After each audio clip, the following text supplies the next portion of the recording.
Ladies and gentlemen, welcome to a new video on the channel, part of our series with Atlanta United 2. But since the last time I streamed this, I actually played with music in the background, so we are going to have to mute the stream and just talk over it. So I did want to get out here, talk to you guys about some stuff in these next couple episodes, see if you guys like this format of video. We're also going to be having more videos out where I'm going to be doing some either live commentaries or some, just voiceover commentaries, some old school video type deals. So if you guys are interested in that type of series, let me know in the comment section down below.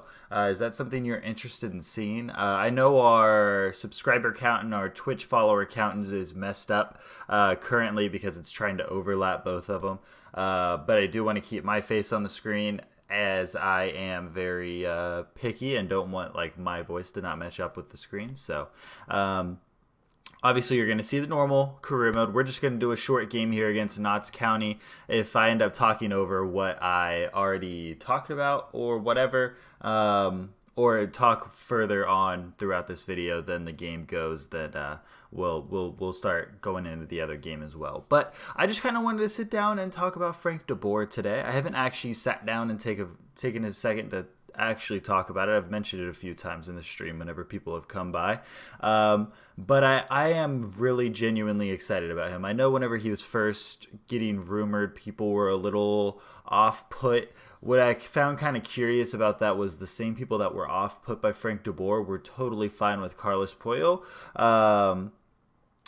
Which was super surprising for me because Carlos literally hasn't managed anybody. And they would be more okay with somebody that hasn't managed anybody than somebody who is one of the most successful Ajax managers of all time and had a really bad stint at Crystal Palace.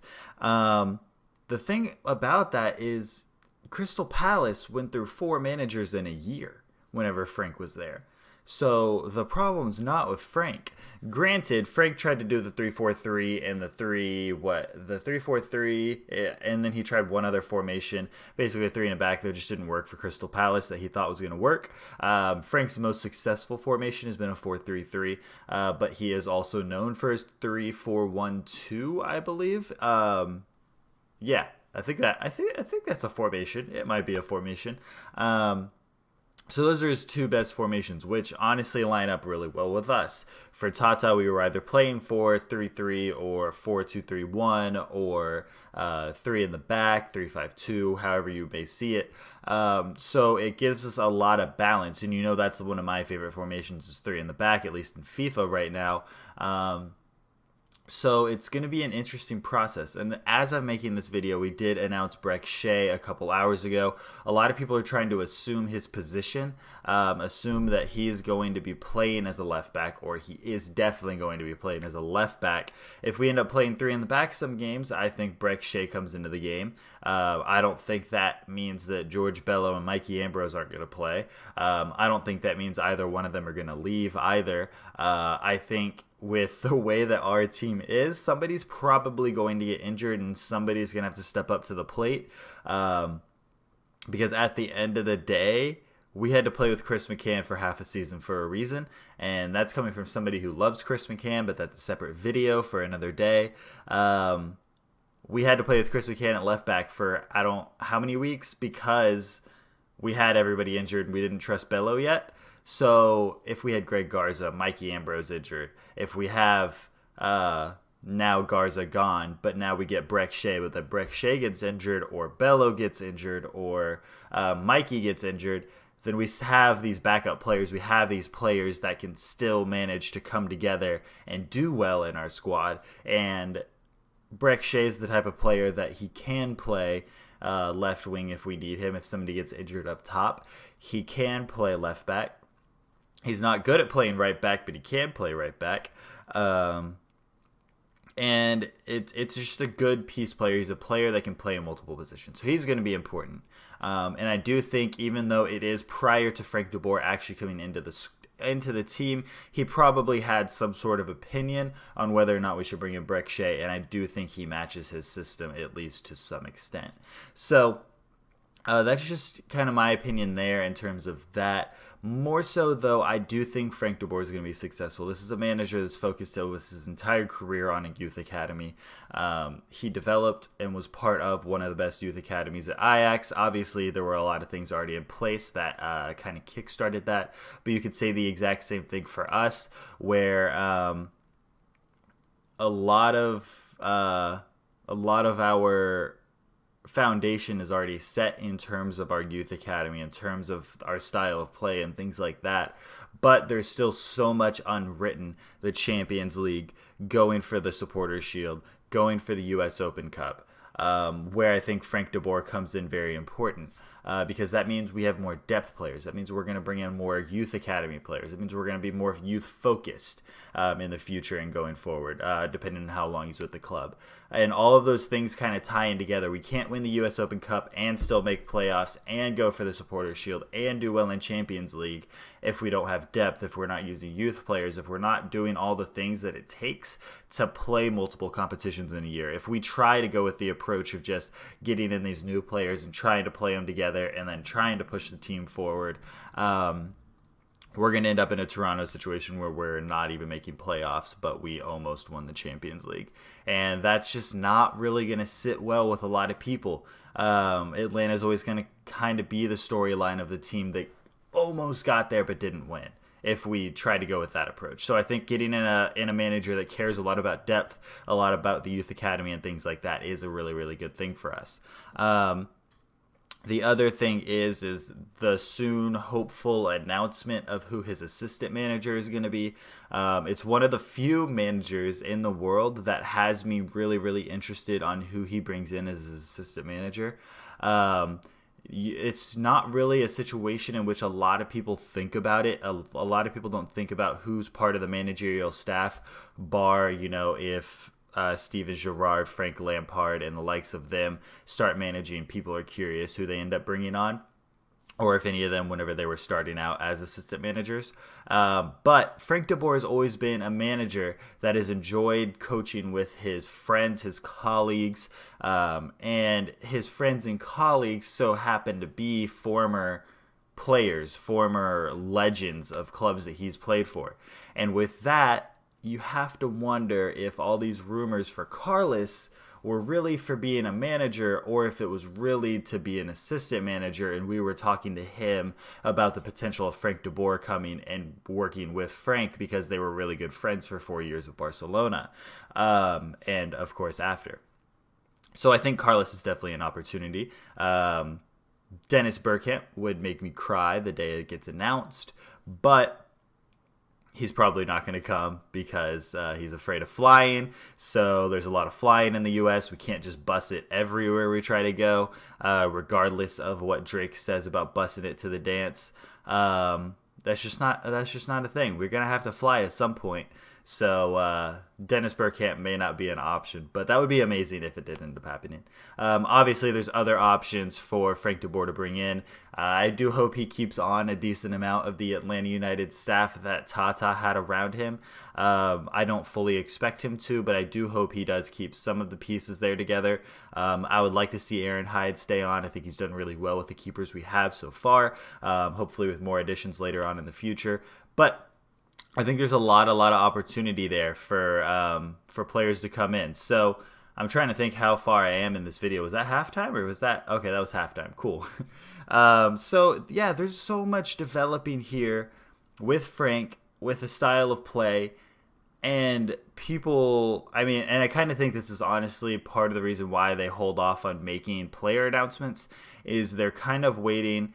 If they announce BREK, right, and they did, the immediate backlash is, well, I saw a reporter for The Athletic, his tweet, he said, Atlanta United called BREK a defender expected to play at left back. No, Frank de Boer hasn't even come in yet. He hasn't even arrived in America with the squad.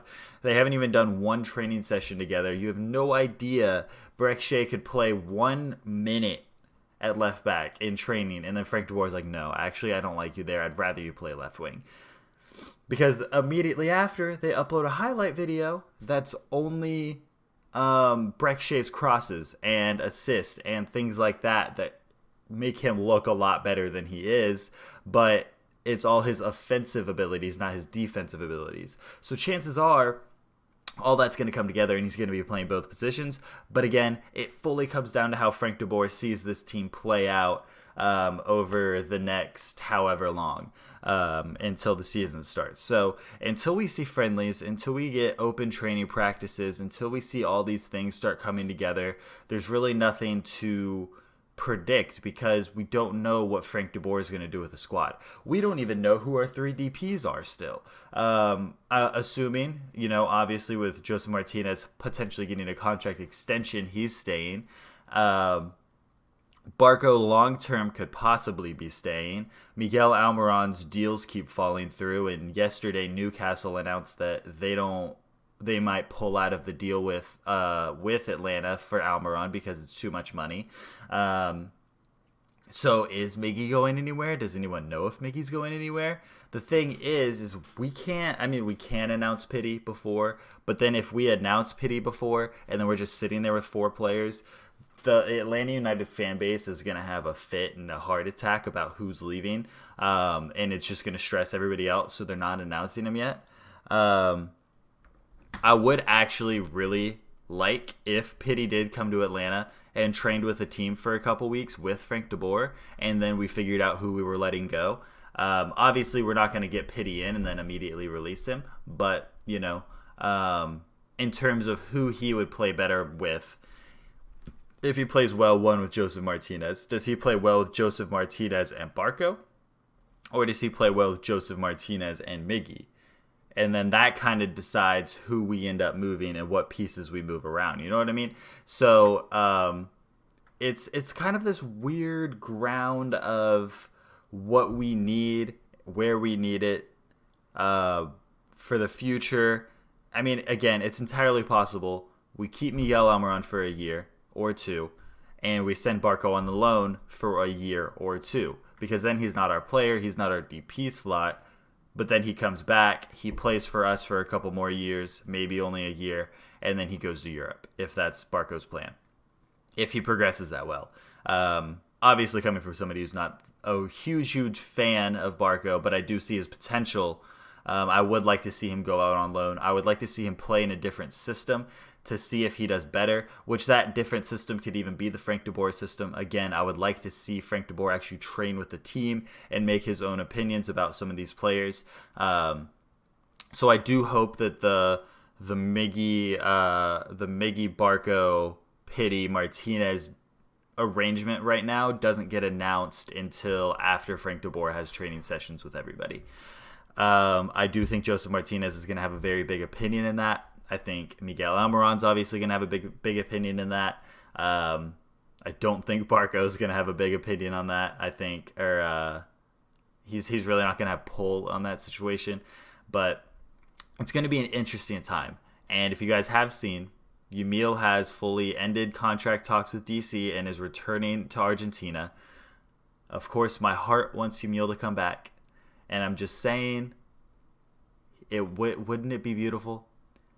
Him and Tito, even if him and Tito keep coming in and out for each other, I just want to see them back in training together. He could be Pity's backup. The only thing is that the reason we didn't sign Yamil to begin with is because he wanted the same amount of money that Tito makes, almost DP money. Enough DP money that you can buy it down, but still a DP enough to be a DP for another MLS team. And that worries me because that shows his intention on how much he wants to play. And with that intention on how much he wants to play, does he fit in our squad? Probably not. And as much as that sucks and as much as you would love to see it differently, that's just kind of how it works. So in a team where you have BREK, Shea, Mikey Ambrose, and all of these players, George Bello, Chris McCann, Pity, Barco, I think I already said Barco, but you know what I'm saying, like 6 left-sided players, even if Yamil moved to the right. Franco Escobar, Julian Gressel, Tito Villalba, all these players that have the opportunity to play on both of those positions unless he went central. But I mean, even there's a lot of players. Realistically, we've grown away from Yamil Asad, and that's kind of a weird feeling because all season I've kind of joked around about Yamil coming back and we could see him in the squad, but with the addition of Pity, keeping Barco, and having possibly Miguel Almiron instead of Barco, or whatever this concoction ends up being, the requirement for the players that need to play is getting a little too difficult for Yamil to return to Atlanta United. So that does make it super difficult. Other than that, that's just kind of my 2 cents about all this stuff. If you guys do like this type of video, hit that like button, drop a comment down there, let me know. Like I said, we're going to be having more YouTube type videos. So a lot of this series is probably going to go back to being just a live stream, live commentary type of series. But again, I did record these 3 episodes as videos with music in the background, so I do have to mute the video and commentate over it, which is totally fine. I enjoy doing it, so we'll see kind of how things progress from here. But if you guys did enjoy, make sure you like, comment, and subscribe. And until the next one, I'll see you guys later. Peace.